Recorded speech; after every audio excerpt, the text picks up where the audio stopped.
میں عبد القادر ہوں اور اس کو تحریر کیا ہے ثروت نذیر نے۔ اس نے گاڑی سٹارٹ کی تو گاڑی میں پڑے ہوئے موبائل کی بیل بج رہی تھی۔ اس کے اٹھانے سے پہلے بیل دم توڑ گئی۔ مسڈ کال تھیں اور سب کی سب ممی کی تھیں۔ اس نے فوراً ممی کو کال بیک کیا۔ السلام علیکم ممی۔ Where are you? کتنی بار فون کیا ہے میں نے؟ میرا کی جھنجھلائی ہوئی آواز آئی۔ میں خانسامہ جی کو بتا کر گیا تھا، آپ تب یوگا کر رہی تھی، میں نے آپ کو ڈسٹرب کرنا مناسب نہیں سمجھا۔ وہ سکون سے بولا، یہ کن فضول کاموں میں پڑ گئے ہو؟ اگر سوشل ورک کرنے کا شوق ہو رہا ہے تو مجھے بتاؤ، ہم دونوں مل کر کوئی این جی او بناتے ہیں۔ اٹس اے گڈ آئیڈیا، وہ مسکرا کر بولا۔ کب تک آ رہے ہو؟ میرا اس کی پرسکون آواز سن کر مزید کوفت میں مبتلا ہو رہی تھی۔ راستے میں ہوں، بس پہنچنے والا ہوں۔ آپ گھر پر ہیں نا؟ اس وقت 11 بج رہے ہیں اور تمہیں پتہ ہے کہ مجھے آفس دیر سے جانا اچھا نہیں لگتا۔ میں ناشتے پر کتنی دیر آپ کا انتظار کرتی رہی۔ آئی ایم سوری سے بولی، آئندہ خیال رکھوں گا کہ آپ کو کبھی انتظار نہ کرنا پڑے۔ عبد القادر محبت سے بولا، انتظار؟ نہ جانے مجھے کتنا انتظار کرنا پڑے گا تمہیں پانے کے لیے، اس عبد القادر کو پانے کے لیے جو میرا ہوگا، صرف میرا عبد القادر۔ میرا اپنے آفس میں بیٹھی گمسم سوچ رہی تھی، محبت مر نہیں جاتی، محبت سانس لیتی ہے، کبھی یادوں کی چلمن سے یہ دل میں جھانک لیتی ہے، کبھی ہو کر مجسم یہ ہمارے سامنے آ کر ہمارے ہاتھ کو اپنے فسوں میں تھام لیتی ہے۔ یہ گردش کیسی گردش ہے، بہت سے رنگ ہے جس میں، دھنک رنگ اوڑھنی بن کر یہ ہم کو ڈھانپ لیتی ہے۔ محبت مر نہیں جاتی، محبت سانس لیتی ہے۔ رات کے اس پہر اسے اپنے ارد گرد ماضی کی وہ محبت واقعی سانس لیتی محسوس ہو رہی تھی۔ سارا دن اس نے اپنے آپ کو مصروف رکھا، بے حد مصروف، مگر اب بستر پر لیٹنے کے بعد، آنکھوں کو بند کرنے کے بعد، وہ غم گشتہ محبت اس کے وجود میں اتر آئی تھی، نامحسوس طریقے سے۔ 9 برس کے بعد وہ دوبارہ سے اس کا ہاتھ تھامنا چاہتی تھی۔ اس محبت کے بہت سے رنگ آج ایک بار پھر اسے اپنے آپ میں رنگنے کے لیے آئے تھے۔ وہ اسے ڈھانپ لینا چاہتی تھی۔ ہنسی کی مدھر آواز اس کے ارد گرد گونجنے لگی، گہری سبز آنکھوں کی چمک، چہرے پر بکھری لٹوں کا فسو، وہ اس کا بے ساختہ پن، وہ اس کی آواز کا زیرو بم۔ عبد القادر بے قرار ہو کر بستر سے اٹھ کر بیٹھ گیا۔ اس نے ہاتھ دعا کے لیے اٹھائے، آہستہ آہستہ چاروں کل کی تلاوت کی، اپنی ہتھیلی پر پھونک ماری اور پھر بڑی احتیاط کے ساتھ اس متا کو اپنے پورے وجود پر انڈیل لیا۔ وہ مطمئن انداز میں بستر پر داہنی کروٹ لیٹ گیا۔ اس نے اپنے دائیں ہاتھ کی ہتھیلی کو اپنے رخسار کے نیچے رکھا اور کچھ ہی دیر بعد وہ گہری نیند سو رہا تھا۔ وہ لاؤنج میں داخل ہوا تو اسے یوں لگا جیسے وہ کوئی خواب دیکھ رہا ہے، برسوں پرانا خواب۔ وہ بڑے مگن انداز سے صوفے پر بیٹھی میگزین کی ورق گردانی میں مصروف تھی۔ اس نے بے حد شوق سرخ رنگ کی سلیو لیس قمیض پہن رکھی تھی اور کیپری، سلکی کالے بال کندھوں پر جھول رہے تھے۔ اس کے قد اور وجود میں ایسی تکمیل ہو چکی تھی جس نے اس کو بھرپور دوشیزہ کا روپ دے دیا تھا۔ سرخ لباس میں ملبوس وہ ایسی آگ کی مانند لگ رہی تھی جو خوش لکڑی کو ایک ہی چنگاری سے جلا کر راکھ بنا دے۔ او ہیلو، AQ! اس نے میگزین میز پر رکھ دیا اور شائستگی سے اٹھ کھڑی ہوئی۔ آپ یہاں؟ عبد القادر ابھی تک حیران تھا۔ اس دن کے بعد تم جاگنگ کے لیے نہیں آئے، میں سمجھی کہیں بیمار تو نہیں ہو گئے۔ آج آفس کے بعد لنچ بریک میں خاص طور پر تم سے ملنے آئی ہوں۔ طبیعت تو ٹھیک ہے، مجھے ضروری کام تھا، اس لیے مسجد کے بعد سیدھا گھر آتا رہا، جاگنگ نہیں کر سکا۔ آپ پلیز تشریف رکھیں۔ عبد القادر نے زرین کو بیٹھنے کا اشارہ کیا۔ زرین نے نظریں گھما کر پورے لاؤنج کا جائزہ لیا۔ گھر کافی چینج ہو گیا ہے، پہلے جب میں یہاں آئی تھی تو بالکل ڈیفرنٹ تھا سب کچھ یہاں۔ عرصہ بھی تو بہت ہو گیا ہے، 9 برس بہت ہوتے ہیں بدلنے کے لیے۔ وہ سامنے والی کرسی پر بیٹھتے ہوئے بولا، بالکل ٹھیک کہا تم نے کیوں، خاص طور پر تم تو بہت ہی بدل گئے ہو۔ یہ لاؤنج تو اپ گریڈ ہوا ہے، مگر تمہیں دیکھ کر تو لگتا ہے کہ تم 900 برس پیچھے چلے گئے ہو۔ زرین بے ساختہ کہکا لگا کر بولی۔ اس کے کہکے کا اب بھی وہی انداز تھا، گردن پیچھے پھینک کر کھل کر ہنسنا، جس سے اس کی ودیانہ گردن کی رگیں تک کھلکھلاتی ہوئی محسوس ہوتی تھیں۔ عبد القادر نے اس لپکتی ہوئی آنکھ سے نظریں چرا کر خانسامہ جی کی طرف دیکھا، جو جوس کے گلاس لیے کھڑے تھے۔ Have a drink please. Oh thank you. یہ تمہارا وہی کک ہے نا، پرانا والا؟ کیسے ہو بھائی تم؟ کمال، غالباً کمال نام تھا تمہارا۔ ٹھیک کہہ رہی ہوں نا میں؟ زرین کو گلاس پکڑتے ہوئے بے تکلفی سے بولی۔ آپ نے بالکل رائٹ بولا ہے۔ بابا، لنچ ریڈی ہے، آپ کہیں تو ٹیبل لگواؤں؟ جی ضرور۔ خانسامہ جی آپ؟ او نو یار، کیوں نہیں، یہاں نہیں، پلیز کہیں باہر چل کر لنچ کرتے ہیں۔ زرین جلدی سے اس کی بات کاٹ کر بولی۔ زرین کی بات سن کر خانسامہ جی الٹے قدموں سے واپس چلے گئے۔ آئی ایم سوری، آج تو مجھے کوئی ضروری کام تھا، میں آپ کے ساتھ نہیں جا سکوں گا۔ عبد القادر سنجیدگی سے بولا۔ یار یہ کیا آپ لگا رکھی ہے، کیوں اتنے ریزرو سے ہو گئے ہو؟ میں وہی زرین ہوں۔ میں نے سوچا تھا کہ آج مل کر پرانے وقت کو یاد کریں گے، اپنی بچپن کی شرارتوں کو، مگر مجھے لگتا ہے کہ تمہیں میرا یہاں آنا اچھا نہیں لگا، ورنہ میں ہوں ہی اسٹوپڈ، مجھے یہاں آنا ہی نہیں چاہیے تھا۔ زرین تیزی سے کہتے ہوئے اٹھ کھڑی ہوئی۔ نہیں، ایسی بات نہیں ہے، آپ کا پھر وہی آپ؟ زرین روٹھے انداز سے بولی۔ ہاں وہ مجھے تمہارا یہاں آنا بالکل بھی برا نہیں لگا، مگر مجھے آج واقعی کہیں جانا ہے، میں جھوٹ نہیں بول رہا۔ عبد القادر اس تپتے حرارت سے بھرے ہوئے لہجے کے سامنے پگھل کر بولا، چلو مان لیا۔ زرین مسکراتے ہوئے کھڑی ہو گئی، پھر عبد القادر کے بالکل قریب آ کر رک گئی۔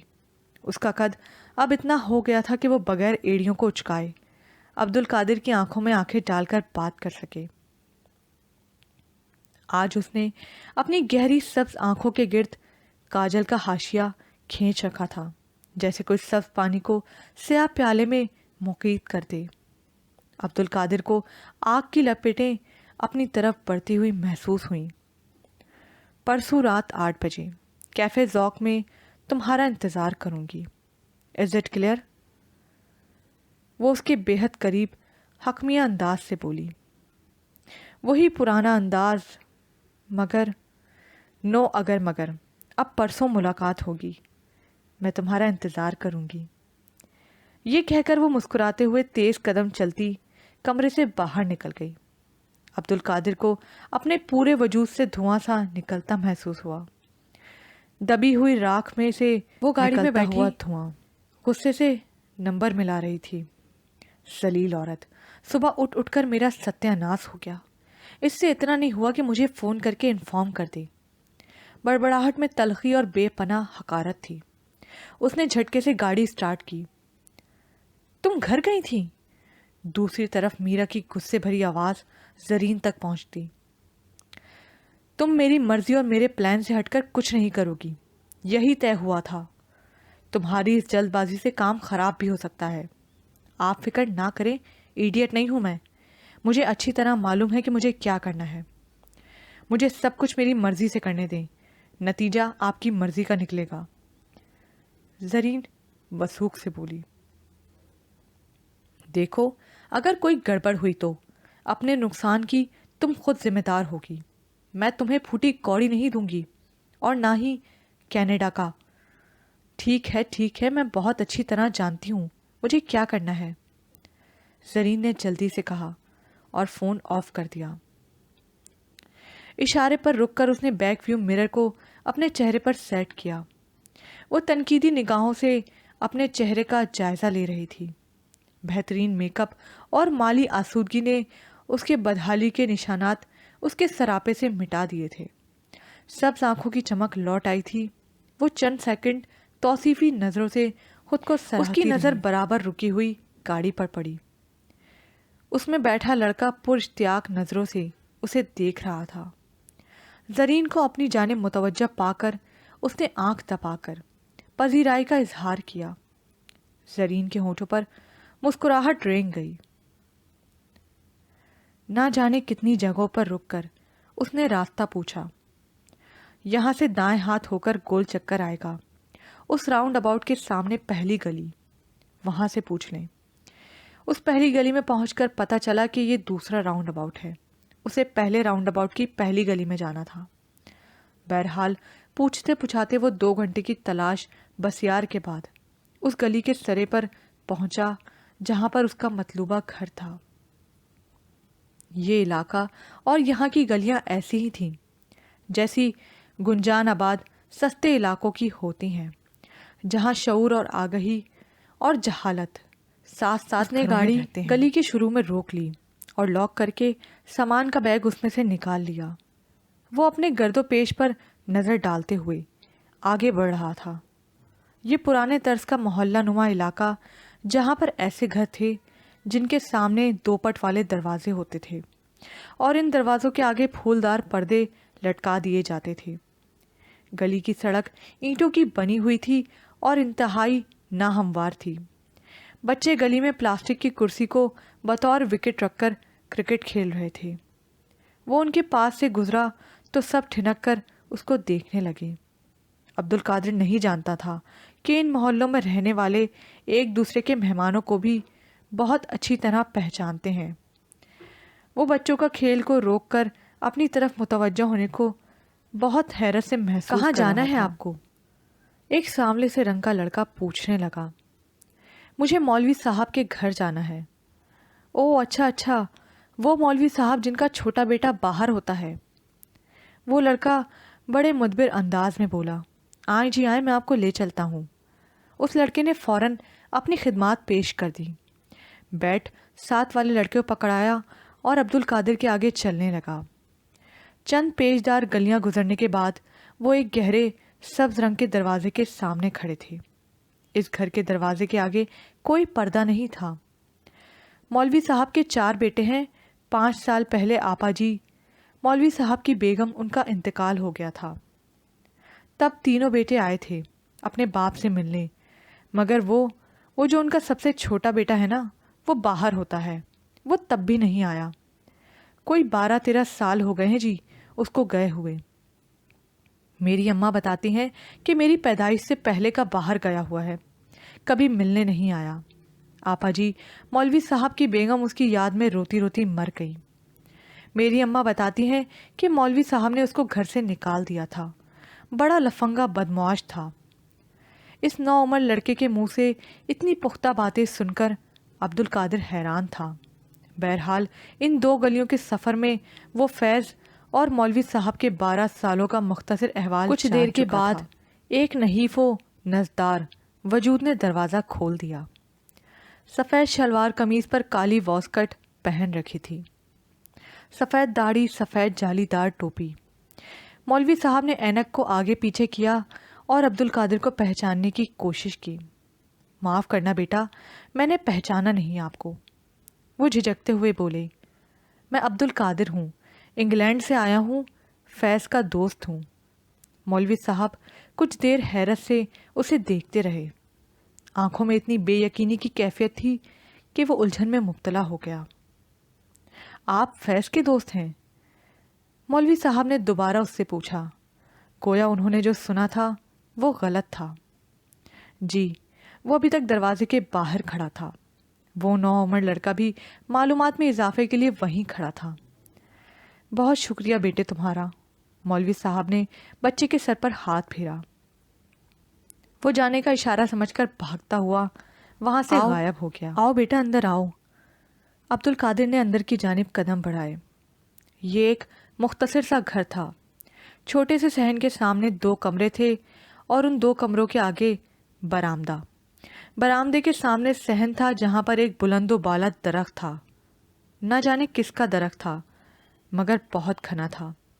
پورے گھر میں خاموشی کا راج تھا مگر درخت پر بیٹھی چڑیوں کی چہکار پورے گھر کی خاموشی میں دخل انداز ہو رہی تھیں. درخت کے نیچے کرسیاں اور ایک میز پڑی تھی. میز پر کتابوں کا مینار سا دھرا تھا. بیٹھو. مولوی صاحب نے ایک کرسی کی جانب اشارہ کیا اور خود دوسری کرسی پر بیٹھ گئے. میں انگلینڈ سے آیا ہوں. یہ فیض نے آپ کے لیے چیزیں بھجوائی تھیں. میں کچھ مصروف رہا اس لیے جلدی نہیں آ سکا. میں معافی چاہتا ہوں اس دیر کے لیے. عبد القادر نے بڑا سا شاپر مولوی صاحب کی جانب بڑھا دیا. مولوی صاحب نے کانپتے ہاتھوں سے شاپر پکڑ لیا اور خاموشی سے بنا دیکھے ساتھ والی کرسی پر رکھ دیا. چیزیں دیر سے ملے تو کوئی فرق نہیں پڑتا مگر جب انسان کو آنے میں دیر ہو جائے نا تو بہت فرق پڑتا ہے. تمہیں معذرت کرنے کی کوئی ضرورت نہیں. عبد القادر نے چونک کر ان بزرگ کی طرف دیکھا جن کے پورے وجود کو یاسیت اور اداسی نے گھیر رکھا تھا. کیسا ہے وہ؟ جی ٹھیک ہے. آپ کو بہت یاد کرتا ہے. اکثر آپ کی باتیں کرتا تھا مجھ سے. بس کچھ دیر اور بیٹا پھر ہماری باتیں ہی رہ جائیں گی. وہ ہولے سے مسکرا کر بولے. تم کب سے دوست ہو اس کے؟ مولوی صاحب کی آنکھوں میں چمک سی تھی. ایسی چمک جو پسندیدہ چیز کو دیکھ کر انسان کی آنکھوں میں امڑ آتی ہے. جی 5 سال سے دوستی ہے اس سے. فیض بدل گیا ہے. مجھے نہیں لگتا تھا کہ وہ کبھی سدھرے گا. اس کی وجہ سے میں راتوں کو اٹھ اٹھ کر رویا ہوں. میری سمجھ میں نہیں آتا تھا کہ میں نے یہ کون سا گناہ کر دیا ہے جس کی سزا مجھے ایسی اولاد کی شکل میں ملی ہے. اولاد آزمائش ہوتی ہے مگر ایسی کڑی آزمائش. مگر میں شاید زیادہ ہی بدگمان ہو گیا تھا. اگر اس نے تم جیسے روشن پیشانی والے انسان کو اپنا دوست بنا رکھا ہے تو اس میں بھی کوئی بھلائی ضرور اجاگر ہوئی ہوگی. کیوں؟ میرا اندازہ صحیح ہے نا؟ ندامت اور شرم ساری نے ایک لمحے کو عبد القادر کو گنگ سا کر دیا. یہ 2 سویٹر، اونی ٹوپی، موٹی جرابیں اور یہ کچھ پونڈ ہیں. یہ پلیز پہنچا دینا میرے گھر. سردیوں میں ابا جی کو بہت ٹھنڈ لگتی ہے. اب تو اور بھی کمزور ہو گئے ہوں گے. فیض نے نشے میں لڑکھڑاتے ہوئے الماری سے شاپر نکال کر عبد القادر کو دیا تھا. تمہارا پوچھیں تو کیا کہوں؟ عبد القادر نے اسے سہارا دیتے ہوئے صوفے پر بٹھایا. کہہ دینا مر گیا. خس کم جہاں پاک. جدا ہوئے ہیں بہت لوگ، ایک تم بھی سہی. اب اتنی بات پر کیا زندگی حرام ہنسی ہنستے ہوئے وہ یکدم رونے لگا. تم ایکیو یار، تم ضرور جانا. یہ سامان ان کو ضرور دے دینا. ان کو غور سے دیکھنا. وہ کیسے ہو گئے ہیں؟ بہت کمزور تو نہیں ہو گئے؟ اینک کا نمبر تو نہیں بڑھ گیا؟ ان کے چہرے کا ایک ایک نقش یاد کر لینا. ان کی ایک ایک بات کو حفظ کر لینا. ان کی خوشبو کو اپنے اندر اتار لینا. پھر جب کبھی تم آؤ گے میں تمہارے وجود سے اپنے باپ کے احساس کو واپس چلے جاؤ فیض. عبد القادر نے اس روتے بلکتے بچے کو مشورہ دیا جو مغرب ہو جانے کے بعد گھر جانے سے ڈر رہا ہو. اب بڑی دیر ہو گئی ہے کیوں؟ بہت دیر.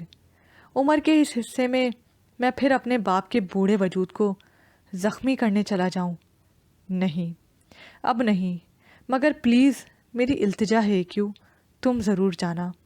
شاید تمہیں دیکھ کر وہ میرے بارے میں کچھ اچھا سوچ لیں، خوش ہو جائیں. فیض بہت اچھا انسان ہے انکل، بہت اچھا.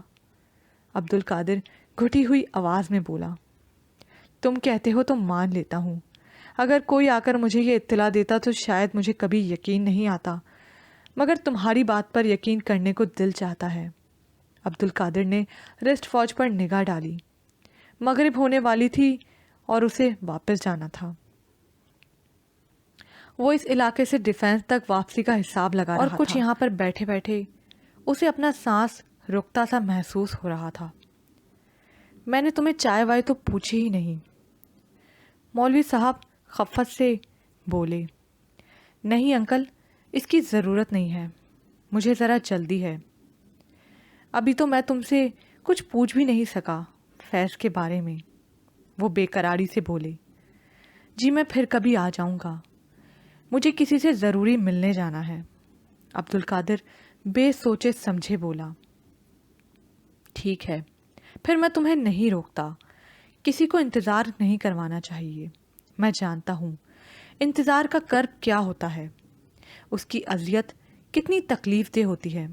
جاؤ بیٹا، ضرور جاؤ، تم جہاں بھی جاؤ گے تمہاری شخصیت کی اچھائی، تمہارے اندر کا خیر دوسروں کو اپنی لپیٹ میں ضرور لے گا۔